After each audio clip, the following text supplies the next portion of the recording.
Hello दोस्तों, स्वागत है आप सभी लोगों का। तो पावर इलेक्ट्रॉनिक्स के अंदर आज हमने दूसरा पार्ट पढ़ने वाले हैं जिसका नाम होगा डायक। तो पहले की जो वीडियो थी जिसके अंदर मैंने एससीआर के बारे में आपको बताया कि एससीआर क्या होगा, उसमें कितने लेयर होगी, कितनी जंक्शन होगी, कौन सी कंट्रोलिंग डिवाइस होगी। तो आज हमने जो बात करने वाले हैं वो डायक के बारे में बात करेंगे। तो इसका आपको सिंबल और जो बेसिक स्ट्रक्चर है वो आपको दिखाई दे रही होगी।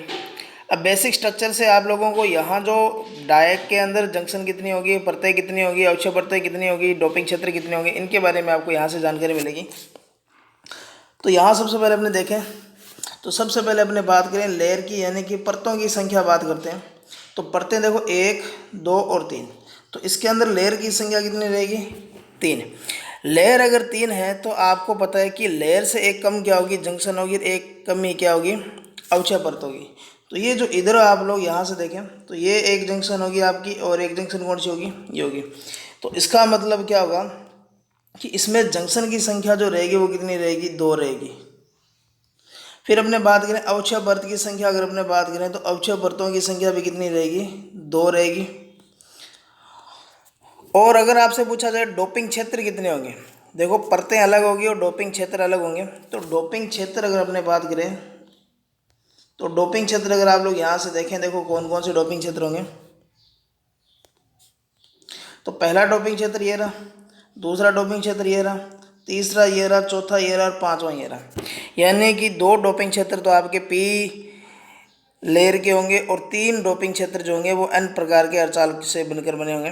तो टोटल जो डोपिंग क्षेत्र अगर आपसे पूछा जाए तो यहाँ से कितने होंगे? 5 होंगे। तो ये बात आप लोगों को यहाँ क्लियर होगी।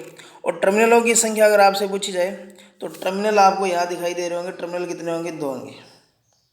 तो आधा काम जो होगा आपका यहीं से हो जाता है कि स्ट्रक्चर के अंदर होता क्या क्या है, परतें कितनी होगी, जंक्शन कितनी होगी, और अवक्षय परतें कितनी होगी, डोपिंग क्षेत्र आप लोग देख सकते हो, टर्मिनलों की संख्या भी आप लोग यहाँ से बता सकते हो। तो एक बात आपको याद रखना है कि अगर किसी भी सेमीकंडक्टर युक्ति के अंदर अगर आपको परतों की संख्या या जंक्शन की संख्या, किसी भी चीज़ की संख्या अगर आपको बतानी है तो उसका बेसिक स्ट्रक्चर डायग्राम जो होता है वो आपको पता होना जरूरी है। तो यहाँ तक आप लोगों को समझ में आ चुका होगा। अब अपने बात करेंगे इसकी स्ट्रक्चर किसके समान होती है। तो आप लोगों को इसका सिंबल जो दिखाई दे रहा है, इसके सिंबल को अगर आप लोग देखें इस तरीके से, तो आप लोग देखेंगे तो इस तरीके से 2 डायोड जो है वो विपरीत समांतर क्रम में जुड़े हैं, इस तरीके से ऐसे। इसका मतलब ये हुआ कि यहाँ से अगर आप लोग देखें तो 2 डायोड की तरह ये काम करेगा। यानी कि इस तरीके से काम करेगा कि एक टाइम में एक डायोड काम करेगा, दूसरा कौन सा काम करेगा? दूसरा। यानी कि इसकी स्ट्रक्चर जो होगी ऐसे होती है कि जिसमें 2 डायोड विपरीत समांतर में जुड़े होते हैं, इस तरीके से होती है। तो यहाँ से आप लोगों को याद रखना है कि इसकी जो संरचना होगी उसकी संरचना 2 डायोड होंगे, वो जुड़े होंगे समांतर क्रम के अंदर, और वो भी कैसे जुड़े होंगे? विपरीत होंगे। अगर आपको पूछा जाए कि डायक में डायोड की संख्या कितनी होगी तो 2 आप लोग यहाँ से याद रखेंगे। फिर आप लोग यहाँ से देखें, अब इसकी मैं वर्किंग के बारे में बात करूँगा। तो ये 2 मोड में काम करेगा, ठीक है। वर्किंग की अगर हमने बात करें, ये तो इसकी बेसिक स्ट्रक्चर होगी किस तरीके से होगा, और इसका ये सिंबल भी आप लोग यहाँ से देख सकते हो। इसके बारे में भी अपने बात करेंगे। तो सबसे पहले आप लोग यहाँ से देखें कि अगर मैं काम क्या करता हूँ, ये 2 मोड में काम करेगा। इसकी अगर आपको मोड पूछे जाए तो 2 मोड में काम करेगा। पहला, अगर मैं MT2 को देता हूँ पॉजिटिव और MT1 को देता हूँ नेगेटिव। अगर मैंने ऐसे दिया तो आप लोगों को पता है कि इसको अगर मैंने पॉजिटिव दे दिया और इसको मैंने नेगेटिव दे दिया, तो यहाँ से अगर आप लोग देखेंगे तो इस क्षेत्र से पॉजिटिव से होल प्रतिकर्षित होकर नीचे की ओर रहेंगे और जंक्शन J1 को क्या कर देंगे? तोड़ देंगे। और यहाँ से अगर आप लोग देखें माइनस है तो इस क्षेत्र से इलेक्ट्रॉन होल नहीं चलेंगे, यहाँ से इलेक्ट्रॉन चलेंगे इस क्षेत्र से। ये आप लोग इसको जंक्शन मत समझ लेना, ये डोपिंग क्षेत्र है। यानी कि एक ही लेयर के अंदर जो 2 डोपिंग की रखी है आपने, कि कुछ भाग के अंदर आपने P प्रकार के अर्धचालकों की कर दी और कुछ भाग में N प्रकार की। तो यहाँ से इलेक्ट्रॉन चलेंगे, इलेक्ट्रॉन चलेंगे तो इस जंक्शन को भी क्या कर देंगे? तोड़ देंगे। यानी कि जंक्शन J2 भी क्या हो जाएगी? फॉरवर्ड बाइस में हो जाएगी। अब आप लोग देखेंगे तो होल तो आएंगे नीचे की ओर और इलेक्ट्रॉन जाएंगे ऊपर की ओर। इसका मतलब ये हुआ कि इस समय करंट का जो फ्लो होगा, इस समय जो करंट का जो फ्लो होगा, आप लोगों को याद रखने की ज़रूरत नहीं है, आपको पता ही है बेसिकली कि करंट का जो फ्लो होगा वो MT2 से किसकी ओर होगा? MT1 की ओर होगा। धारा का जो प्रवाह होगा वह MT2 से MT1 की ओर होगा। या आप लोगों से ऐसे भी पूछा जा सकता है कि होल की जो डायरेक्शन होगी वो M T2 से क्या होगी, M T1 की ओर होगी, और इलेक्ट्रॉन की डायरेक्शन अगर पूछा जाए तो M T1 से M T2 की ओर होगी। इसका मतलब ये हुआ कि करंट का जो फ्लो इस समय होगा वो M T2 से M T1 की ओर होगा। दूसरी बात आप लोगों को ये भी याद रखना है कि सेमीकंडक्टर युक्तियाँ जो होती है उसमें करंट की जो डायरेक्शन होती है वो होलों की तो डायरेक्शन में होगी और इलेक्ट्रॉन के विपरीत डायरेक्शन में होगी। तो ये इसका पहला जो था मोड था। अब अपने इसके दूसरे मोड के बारे में अगर अपने बात करें तो मोड सेकंड को देखें तो आपको पता है कि अब की बार विपरीत कर देंगे। M T1 को तो क्या करेंगे पॉजिटिव और M T2 को क्या कर देंगे नेगेटिव।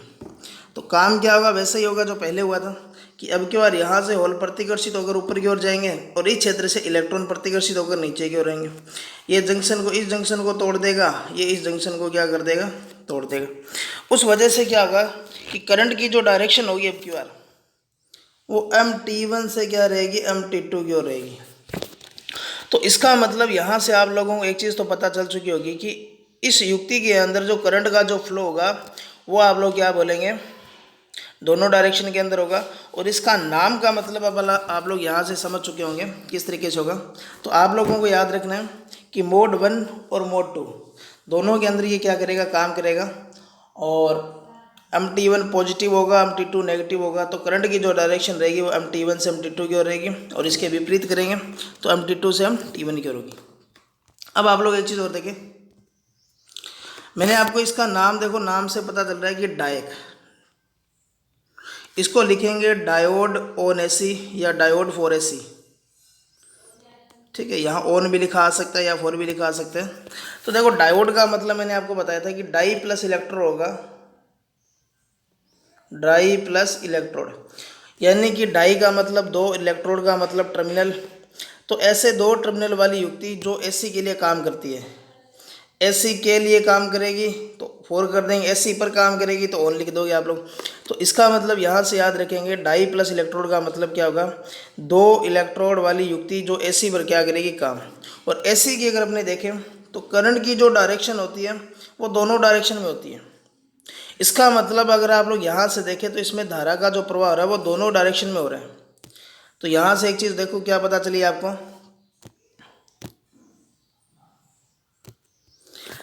तो अब अपने वर्किंग स्ट्रक्चर के बारे में देखो, दोबारा एक बार देखें। डायक जो होगा, डायक का पूरा नाम होगा डायोड ऑन AC, यानी कि ऐसे दो टर्मिनल वाली युक्ति जो AC पर काम करती हैं और इनको ठोस या सॉलिड युक्तियाँ कहा जाता है। फिर अपने बात करेंगे इसके अंदर परतों की संख्या बात करेंगे, 1 2 3 होगी। जंक्शन की अगर अपने बात करें तो अपने पास 1 2 होगी। अवक्षय परतों की संख्या अगर अपने बात करें तो वो भी कितनी होगी, 2। जहाँ जंक्शन बनेगी वहीं अवक्षय परत बनेगी, ये बात भी आप लोग याद रखें। फिर डोपिंग क्षेत्र की अगर अपने बात करें तो डोपिंग क्षेत्र आपको दिखाई दे रहे होंगे, 1 2 3 4 और 5। डोपिंग क्षेत्रों की संख्या 5 रहेगी। टर्मिनल भी आप लोग यहाँ से देख रहे हो कितनी होगी, 2 होंगे। टर्मिनलों के नाम भी याद रखेंगे। फिर आपको क्या याद रखना है कि डायक जो होगा, डायक जो होगा इसकी जो स्ट्रक्चर जो होगी, दो डायोड होंगे विपरीत समांतर क्रम में, उस तरीके से होती है। और एक आप लोग क्या याद रखेंगे, सिंबल। फिर वर्किंग के अंदर जो मैंने आपको बताया था कि दो मोड में काम करेगा। तो पहला मोड आप लोग याद रखिए, M T2 को प्लस कर देंगे और M T1 को क्या कर देंगे, माइनस। और दूसरे के अंदर M T1 को क्या कर देंगे, प्लस कर देंगे और M T2 को क्या कर देंगे, माइनस। यानी कि इसमें करंट का जो फ्लो हो रहा है वो दोनों डायरेक्शन में हो रहा है। और फिर ध्यान रखना कि जिस न्यूनतम वोल्टेज पर ये काम करता है उसको ब्रेक कवर विभव कहा जाता है। जिस न्यूनतम वोल्टेज पर ये इसकी जंक्शन टूट जाती है या डायक में धारा का प्रवाह होता है उसको ब्रेक कवर वोल्टेज कहा जाता है। और ये आप लोग यहाँ से क्या करेंगे, याद रखेंगे कि ब्रेक कवर विभव क्या है कि जिस वोल्टेज पर, जिस न्यूनतम वोल्टता पर डायक धारा का प्रवाह करेगा उसको क्या बोलेंगे, ब्रेक कवर विभव।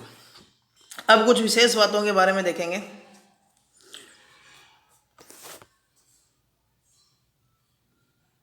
देखो पहली बात आपको याद रखना है कि ये डिवाइस एक ध्रुवीय है या द्विध्रुवीय, यानी कि यूनिपोलर होगी या बाइपोलर। तो आपको पता है कि यहाँ से होल नीचे की ओर आ रहे हैं और यहाँ से इलेक्ट्रॉन ऊपर की ओर जा रहे हैं। इसका मतलब क्या हुआ कि धारा का प्रवाह जो हो रहा है वो दोनों प्रकार के आवेश वाहकों के कारण हो रहा है। तो ये कौन सी युक्ति है, बाइपोलर। फिर दूसरी आपने क्या देखा कि MT2 से MT1 की ओर भी करंट का फ्लो हो रहा है और MT1 से MT2 की ओर भी हो रहा है, यानी कि इसके अंदर धारा का जो प्रवाह है वो दोनों दिशाओं में हो रहा है, यानी कि कौन सी युक्ति है, बाई डायरेक्शनल युक्ति है। ठीक है। तीसरा देखो, इसके अंदर गेट टर्मिनल नहीं है, इसके अंदर क्या नहीं है, गेट टर्मिनल नहीं है। इसका मतलब इसको याद रखेंगे अभी जब अगला जो अपना टॉपिक पढ़ने वाला है ट्रैक के बारे में, तो इसको बिना गेट का ट्रैक कहा जाता है, यानी कि बिना गेट का क्या बोलेंगे, ट्रैक बोलेंगे। फिर एक बात और याद रखेंगे आप लोग यहाँ से कि इसके अंदर कंट्रोलिंग युक्ति नहीं है, क्योंकि इसमें गेट टर्मिनल क्या होगा, अनुपस्थित होगा। और ये मैंने सबसे पहले वाली जो वीडियो थी उसमें मैंने बताया भी था कि आपसे एक क्वेश्चन पूछा जाता है कि किन में से किसके अंदर गेट टर्मिनल नहीं होता, तो अपने आगे जैसे जैसे चलेगी वैसे वैसे युक्तियों के बारे में आता रहेगा। और यहाँ मैंने जो बाई डायरेक्शनल बताया, तो इसकी डायरेक्शन देखो सिंबल के अंदर इस तरीके से भी आपको रिप्रेजेंट किया गया है कि यहाँ डायरेक्शन MT2 की ओर दिखाई गई है और यहाँ डायरेक्शन किसकी ओर दिखाई गई है, MT1 की ओर। तो ये मैंने आपको बताया था, इस तरीके से डायरेक्शन के कारण इसका जो सिंबल इस तरीके से बना। और ये आगे करंट का फ्लो देगा, तो ये करंट सोर्स डिवाइस है,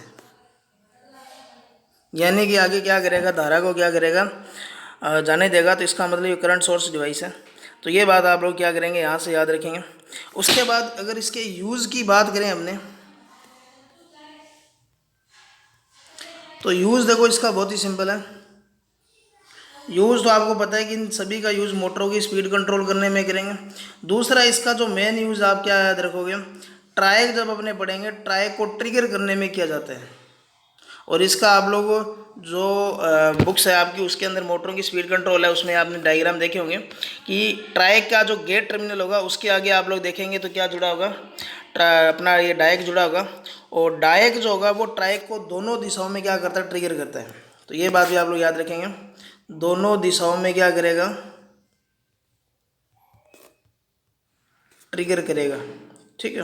तो एक बात आप लोग क्या करेंगे, यहाँ से भी याद रखेंगे।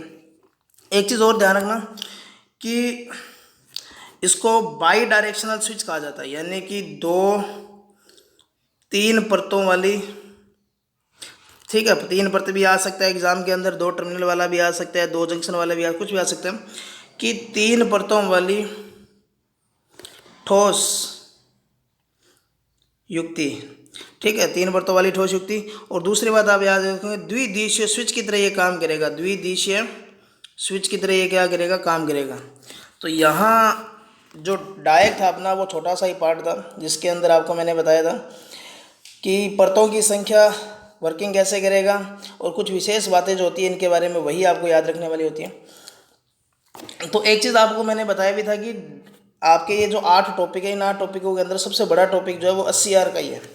हर टॉपिक के अंदर आपको जो चीज़ें याद रखनी है वो क्या क्या चीज़ें याद रखनी है, एक तो आपको स्ट्रक्चर से 5 से 6 बातें पता चलेगी, फिर आपको इस सिंबल से ये पता चलेगा उसमें वो कौन कौन सी चीज़ों के गुण मौजूद होंगे, और फिर आपको ध्यान रखना वर्किंग से पता चलेगा कि वो धारा कंट्रोल है, वोल्टेज कंट्रोल है, एक दिशीय, द्विदिशीय, यूनिपोलर है या बाईपोलर है, और कुछ विशेष बातें जो इनका यूज होता है।